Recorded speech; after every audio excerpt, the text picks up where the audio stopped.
स्वागत है आपका। किसका होगा राष्ट्र तिलक आप देख रहे हैं।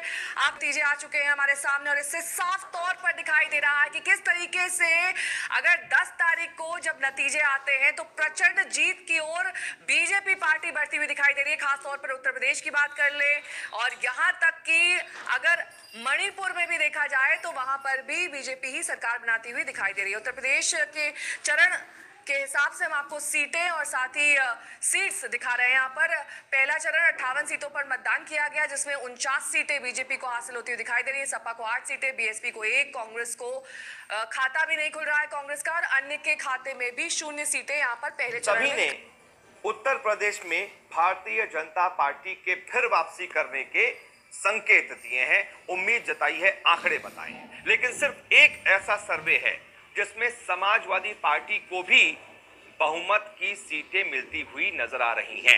तो वो एक सर्वे किसका है, किसने किया है, समाजवादी पार्टी को कितनी सीटें मिल रही हैं, बीजेपी को कितनी सीटें मिल रही हैं, ये मैं आपको बताता हूं। बाकी सर्वे तो आपने देख लिए होंगे, बाकी एग्जिट पोल्स आपने देख लिए होंगे।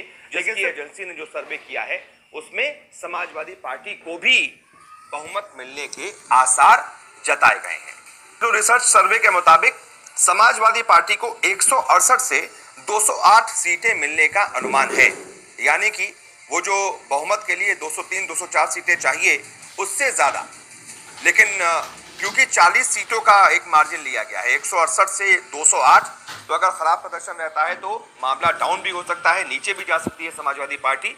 लेकिन अगर अच्छा प्रदर्शन किया तो इस सर्वे के मुताबिक 208 यानी बहुमत भी हासिल कर। अनुमान क्या है, उनका आकलन क्या है, वो क्या समझ रहे हैं कि उत्तर प्रदेश में किसकी सरकार बन रही है, कौन कितनी सीटें प्राप्त कर रहा है, किसको कितना नुकसान हो रहा है, किसको कितना लाभ हो रहा है, ये रवि अरोड़ा जी का क्या समझना है इस पर, ये हम आपको बताने जा रहे हैं। देखिए, क्योंकि अब हम जब पत्रकारों से पूछते हैं कि उनका अनुभव क्या रहा, तो शायद वो भाप जाते हैं अंडर करंट है, लहर है, या फिर तटस्थ है वोटर या समर्थक, ये तमाम चीजें उनके जहन में, उनकी आंखों के सामने से गुजरती हैं।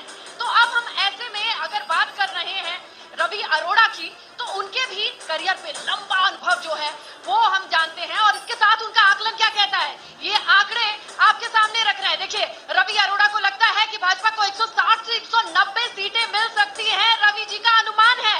सपा के लिए क्या सोचते हैं रवि अरोड़ा जी? सपा के लिए सोचते हैं जो सीटें वो हैं 180 से 210। बसपा कहां जा रही है रवि अरोड़ा जी के हिसाब से? 12 से 18 सीटें हैं। कांग्रेस का जो हिसाब किताब है वो है 7 से 10 सीट का।